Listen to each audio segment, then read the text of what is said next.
Hey, Dr. Micah with Oxbow Animal Health. Looking forward to sharing some information with you guys today. We're super fortunate to get lots of questions from customers, and we're going to focus today really a lot around the chinchilla. Everything from diet, nutrition, and foraging, and a lot of other really interesting topics.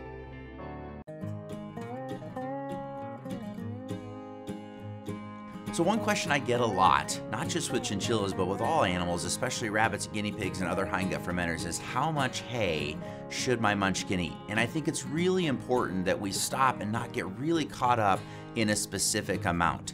As pet owners, we naturally want to measure out, we want to pay attention to a specific quantity, but with hindgut fermenters, because forage, all kinds of different types of hay is so essential, what we want to really focus on is that fresh, clean hay is available all the time. We know they're going to eat on it, they're going to sleep on it, they're probably even going to poop on it a little bit. But having fresh, clean hay available for them 24 hours a day is one of the most important things we can do from a nutritional standpoint.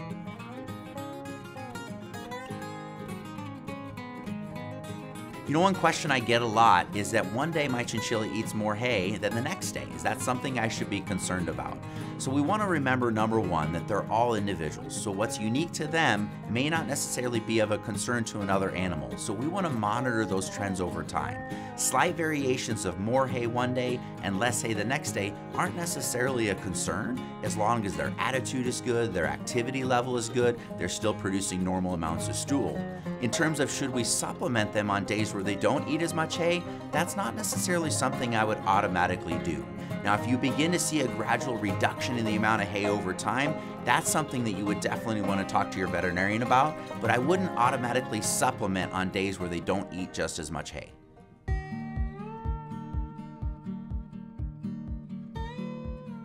So another question that we get a lot, and this isn't just about chinchillas, this is about all of our hindgut fermenters and our omnivores like rats, mice, hamsters, and gerbils, is that maybe your munchkin is a little bit overweight. What is something I can actually do to help with that?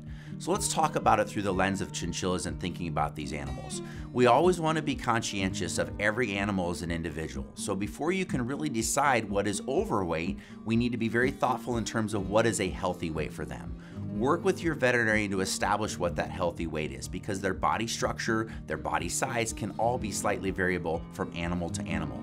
Once you establish that weight, then you have a perspective of, is my animal overweight or underweight? If you do know your animal is a little overweight, we want to focus on two primary areas: calories going in and calories going out. So certainly dietary input, that is a key factor for us to look at. What are we feeding, in what quantities, and are we feeding nutritional items that may be higher in calories and maybe aren't necessarily needed for the life stage of that animal? The other lens we want to look through is what are we doing to stimulate activity, physical movement, mental stimulation? Because if we can stimulate them to be more active, not only in just daily activities, or forcing them to do more foraging or work harder for their food, we're going to increase the amount of calories they're utilizing, which will also decrease their overall weight.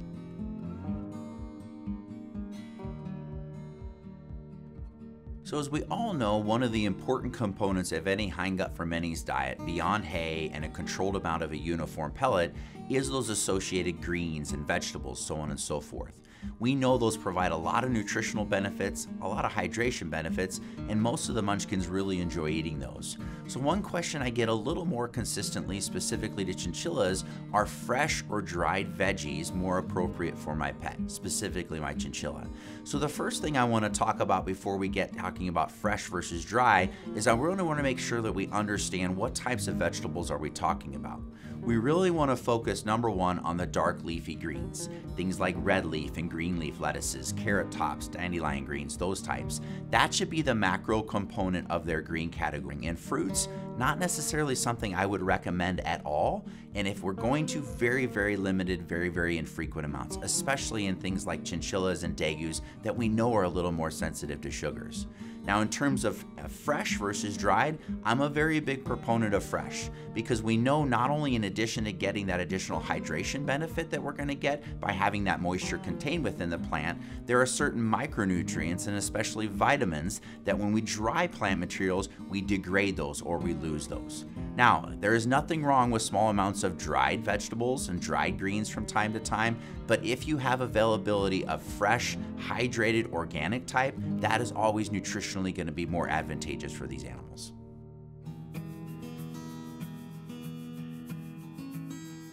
So one of the other parts associated with fresh greens is what different types should we feed. We know as a concentrate selector, unfortunately, it's not uncommon for these little ones to pick out one, maybe two types that they like, and they push away everything else. Unfortunately, our goal should be to mimic as much diversity as we possibly can, knowing in a wild natural environment they're going to eat dozens, if not more than that, different types of plant materials. So our goal should not be to let them focus in on 1 to 2 types. If they do that, we want to think about different ways to offer greens. We want to continue to diversify by mixing different types of greens together, and we want to be mixing that in with their pellets or their other treats to stimulate. So what about Timothy or any of our grass hays versus alfalfa in terms of the macro ingredient in pellets? What are the benefits? What are the pros and cons? There is neither one of those products that is nutritionally superior. They simply bring a different nutritional profile to the overall diet. It's also important to remember that any good high-quality uniform pellet is going to contain a significant number of ingredients, all of which drive to that overarching nutritional profile. Grass hay-based pellets such as Timothy or alfalfa-based pellets can be very nutritionally appropriate from chinchillas based on the individual animal's needs.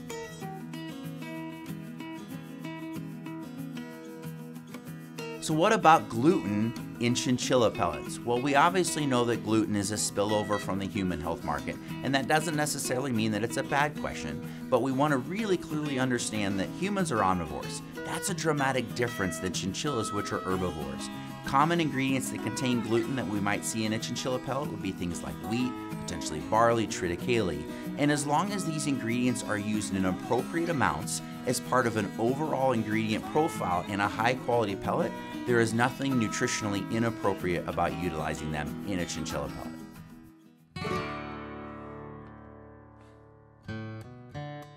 So we also know that as individuals, they're going to have their own unique choices that may not necessarily make sense. I've had numerous owners talk to me about the fact that their animals prefer hay that is not as green, not as lush, and not as leafy, and instead prefer potentially a pale hay or a yellow hay or even brown components of hay. And so I get the question, is that bad? Is that wrong? Well, what we know through a lot of testing is that nutritionally, there's very little differences between brown leaf hay, green leaf hay, or even hay that might be a little yellow in coloring. As long as that hay has been cured appropriately, there's not necessarily any risk to the animal whatsoever. Our goal should always revert back to the bigger the diversity of grass hays that we can feed, the better off that animal is going to be.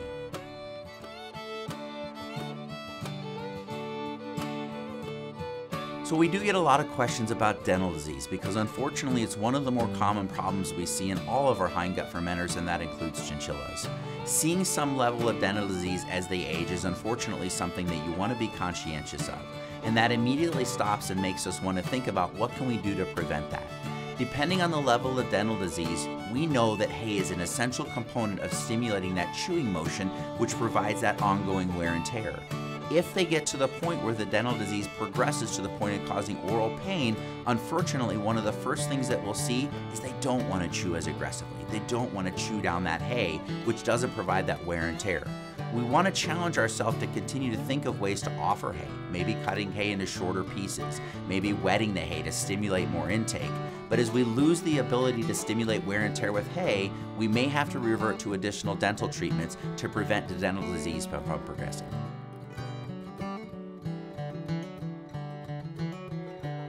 So one of the things you've heard me talk a lot about is what do we do with the hay in the cage that they don't eat? They're going to eat a large percentage of it, but it's very normal for them to leave some stems or to leave some smaller parts of the hay. I don't want owners to automatically think they should remove that. We want to stimulate that animal to ingest the majority of that hay. But if that hay becomes wet or soiled, then we can potentially run into other quality factors, and at that stage in the game we will want to remove that hay. Don't hesitate though to offer fresh hay and to mix that in with some of that residual hay, because it's very likely that your animal will re-ingest some of what was left over.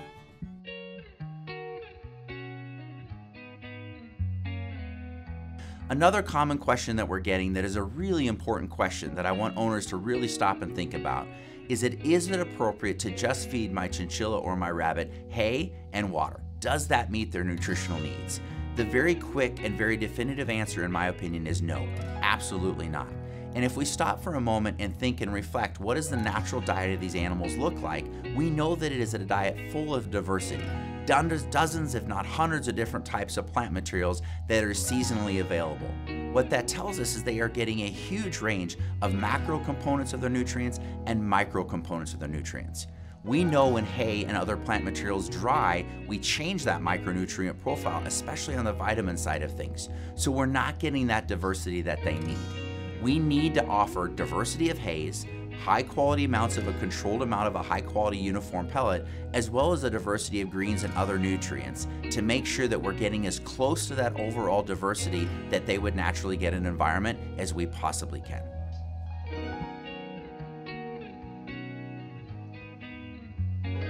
So I've talked a lot about the importance of feeding an animal as an individual, and that's always the kind of mindset and the approach we want to take.